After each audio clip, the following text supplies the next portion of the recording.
Well, Jimmy and JoAnne, tonight we're going to have another episode of Unseen Libya with Jimmy and JoAnne Moriarty. How are you guys? Great. Great. How are Glad you, to be Jason? with you, Jason. I'm very glad Merry to see you Christmas. both. Merry Christmas. Getting close to Christmas Happy time Hanukkah. in Texas. Thank you. Thank you. Do you guys have a tree there yet? We've got plenty of trees around here. They're all 125 to 150 foot, so it's hard to replicate that in the house. We, Got it. as you know, Jason, we live on top of other people's stuff. Really, there's no room to put a tree in here. So we just enjoy Christmas, ourselves. Plenty of music. Yeah, we play a lot of music and we eat Christmas cookies and we drink, hot buttered rum or something. I don't know. We do whatever we can do. Well, that's nice. You've got each other, so that's important.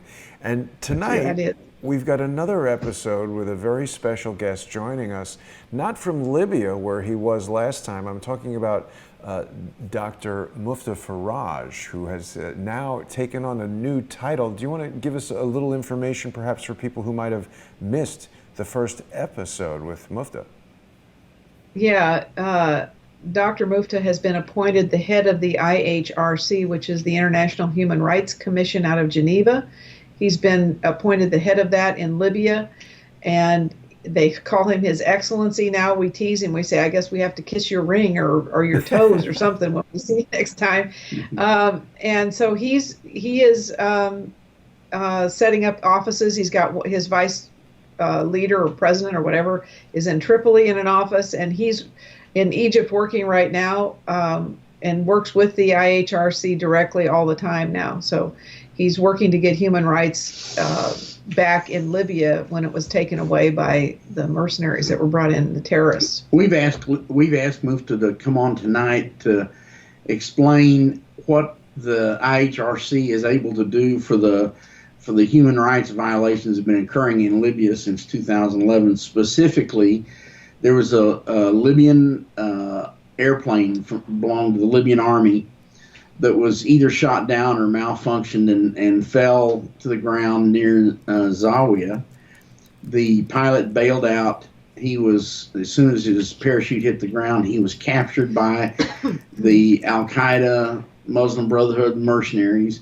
They started torturing him and abusing him at that minute, and they've got videos out showing them torturing this guy and claiming he's a war criminal, all this other stuff. So Mufta has already filed a formal complaint in Geneva with the head office of the IHRC to try to have them formally intervene in Tripoli to stop the torture of this pilot. They violated every Geneva Convention for the treatment of Prisoners of war. And this is which, the of UN-backed people, right? Yes.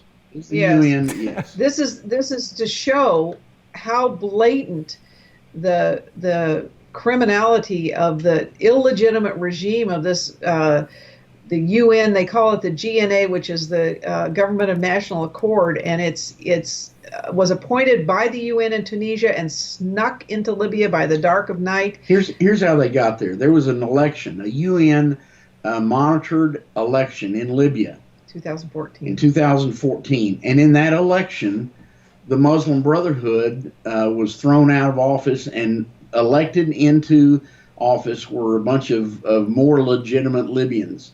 And immediately, Al-Qaeda, Muslim Brotherhood started physically attacking the newly elected officials, raped their wives, killed a bunch of them, and they had to immediately go into exile and establish their offices in Tobruk, which is far eastern Libya.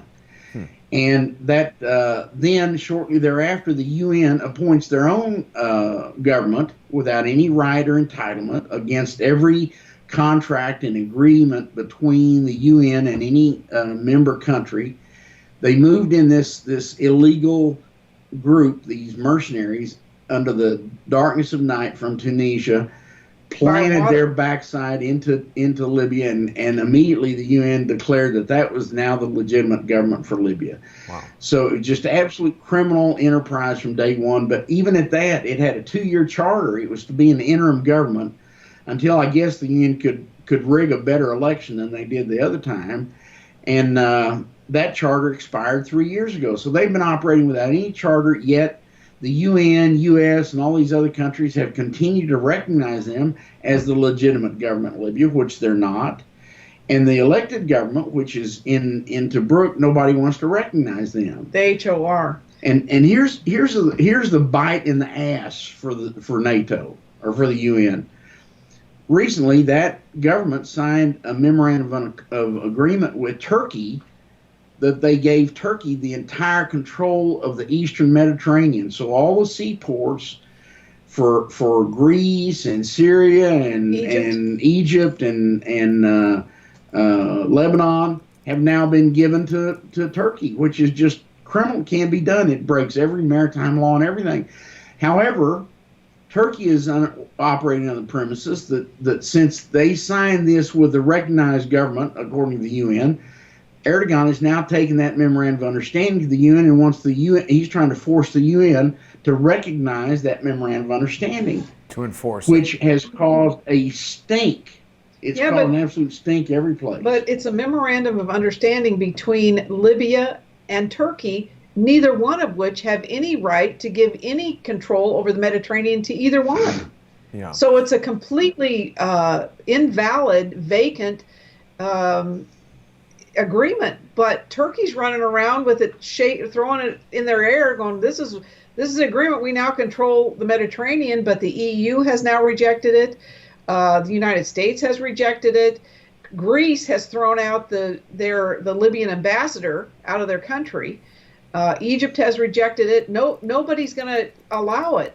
But the next stage of this is Turkey has said, now we're going to send in our military to fight behind the Muslim Brotherhood illegitimate regime in Tripoli that nobody in Libya wants, was never elected, to hold it in place for the Muslim Brotherhood so they can continue to steal the oil money from Libya as they control the Libyan central bank. This is why the Libyan army is in there trying to throw out that government that will not leave, that lost its mandate almost 3 years ago. In the first week of the phony revolution in Libya in 2011, in the first week, Rothschild, Rockefeller, Medici, criminal Khazarian mafia banksters set up a central bank in Libya, took control of the $500 billion of Libyan money. That's all disappeared.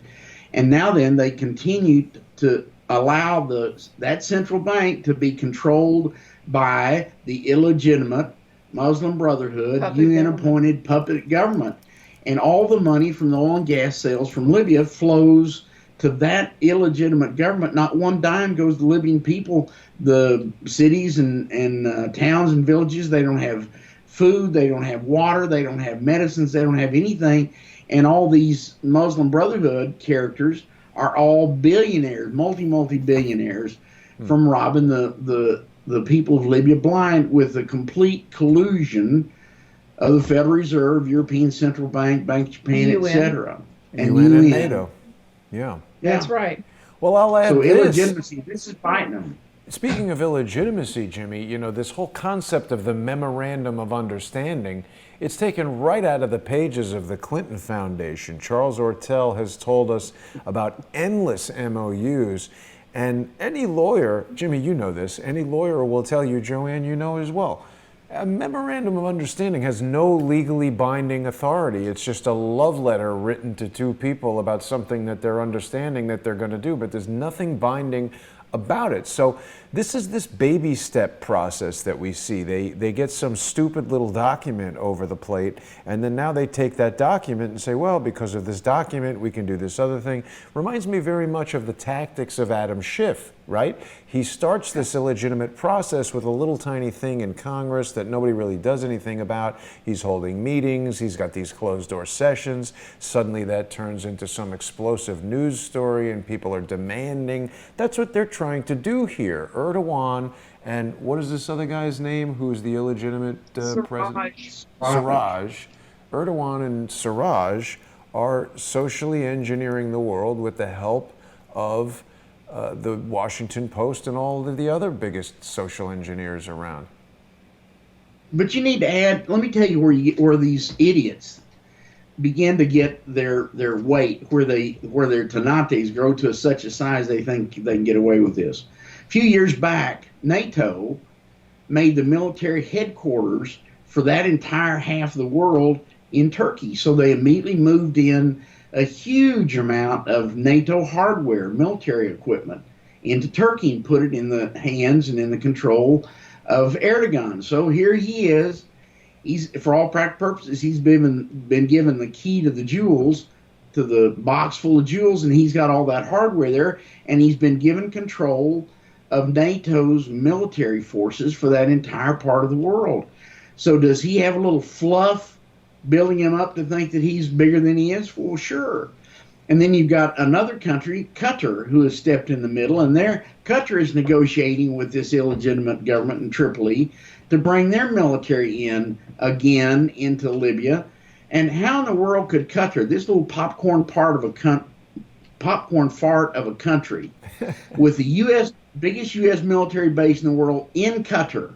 Really? Yet Qatar is the center for all these terrorist activities. All the terrorists, when they have their R&R time, they go to Qatar. Wow.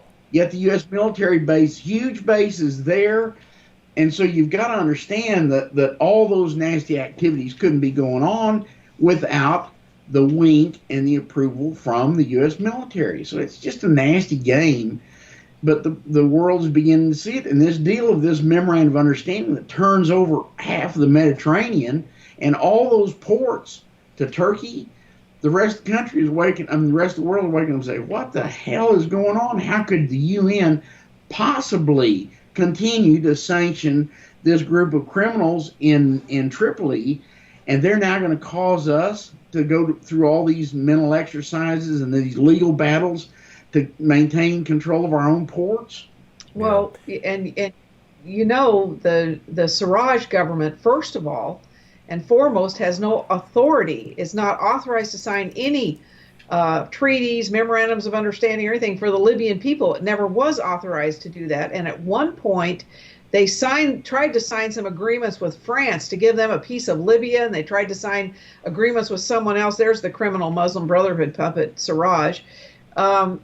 And the Supreme Court, the legitimate Supreme Court in Libya, in Al Baida city, threw that out. They said Sarraj has no authority in Libya to sign any agreements for the Libyan people. He wasn't elected by them. The Libyan people don't want him there. And now his criminal regime only controls about 2% of Libya, and that's in Tripoli. But they control all the money flow from Libya.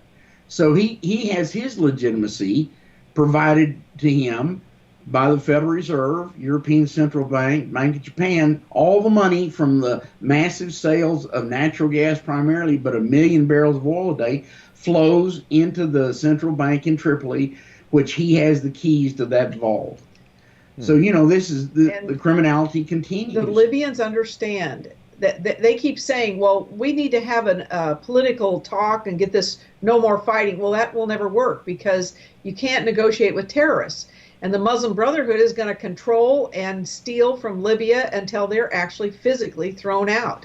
And everybody knows that. That's why the Libyan National Army is in there. That's why all the people and all the tribes now back the Libyan National Army against this criminal Sarraj. They want him gone. They want him out. Can you imagine what would happen if in some battle the United States was involved in, that a pilot his plane was shot down and the Marines grabbed this guy out of the plane and started beating him up and torturing him and filming his clothes off and showed him in his underwear, which filming is him terrible. And sending that all over? What would happen to Trump or the United States or the Marines if that was ever done? Well, that's exactly what's happening in Tripoli by a UN authorized group. It's really unbelievable. Well, I mean, you know, look at the UN-friendly globalist scumbags this guy hangs out with. Macron loves them. Oh, yeah. You know? So we're going to be getting into detail on all of this in just about 15 minutes when we start our sponsor-exclusive show on patreon.com/James and JoAnne Moriarty and patreon.com/Crowdsource the Truth. You know, Jimmy and JoAnne, the social engineers have been Busily at work, they've struck the main Crowdsource the Truth YouTube channel, so we can't live stream anymore. But we actually had to pre-record Mufta's call because he is on a diplomatic mission in Egypt, which is interesting because what we're starting to sort of see is that even though we're being fed nonsense by the Washington Post, etc., they're saying that this has become a proxy conflict. Well, it started out as a proxy conflict because it wasn't the U.S. military that went in there to resolve some problem that Libya was creating for the U.S. It was proxies of Hillary Clinton and her globalist cronies who went in there as mercenaries. And here we have the lying social engineering rag, the mouthpiece of the globalists, the Washington Post, talking to us about how this battle has become a proxy conflict. Actually, this is coming from Bloomberg. So it's interesting how we see the tactics of the social media social engineers literally mirror the tactics of the mainstream social engineers. You publish it once in Bloomberg and then you republish it, and everybody thinks, well, if Bloomberg and the Washington Post think this is true, it must be true. But they're talking about a NATO-backed revolt. It was revolting what they did, but it certainly wasn't a revolution of Libyan people. It was a NATO-backed invasion. There was no revolution. Yeah. No, there was no revolution, and they also tried to make this battle that's going on in Tripoli now a civil war, and it's not.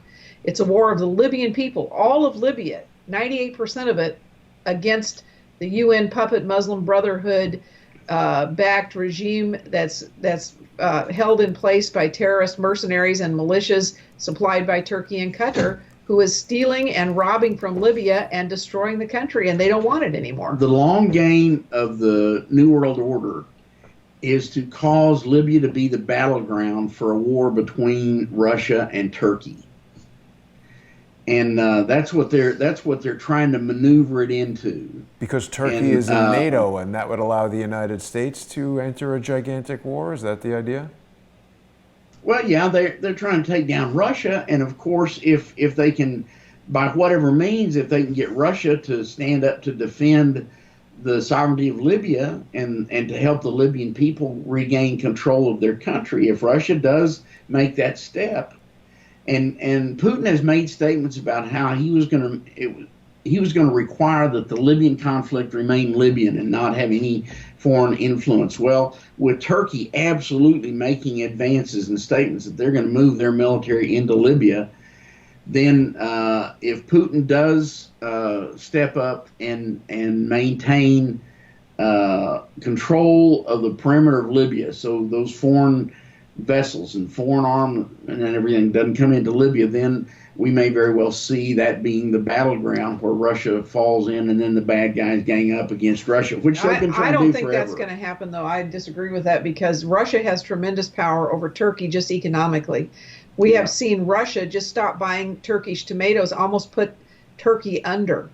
And they have a tremendous thumb on Turkey. They can do a lot of things to stop Erdogan from being the criminal warlord that he is, just by Putin saying we're not going to buy your vegetables anymore. Yeah. But like I've said, trying to figure out how the world politics works is exactly like trying to sight read Braille. It's impossible. Yeah.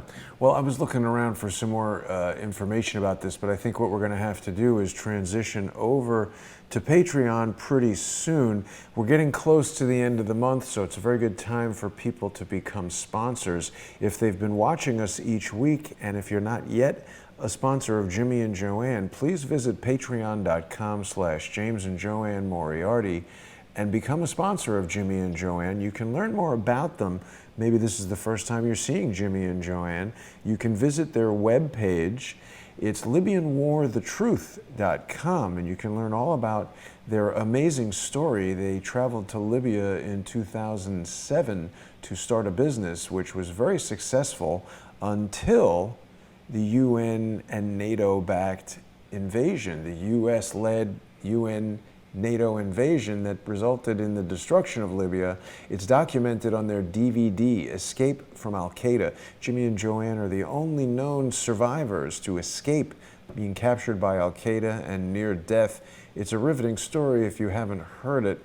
So please visit LibyanWarTheTruth.com. And it's also important to remember that sponsors of Jimmy and JoAnne on Patreon.com/James and JoAnne Moriarty are going to get free shipping on this DVD. The price is $15, and normally it's $5 to ship within the U.S., but Jimmy and JoAnne's sponsors will enjoy free shipping. And it's a good Christmas gift. We've still got maybe time. Can people get it in time for Christmas if they order right away? Sure.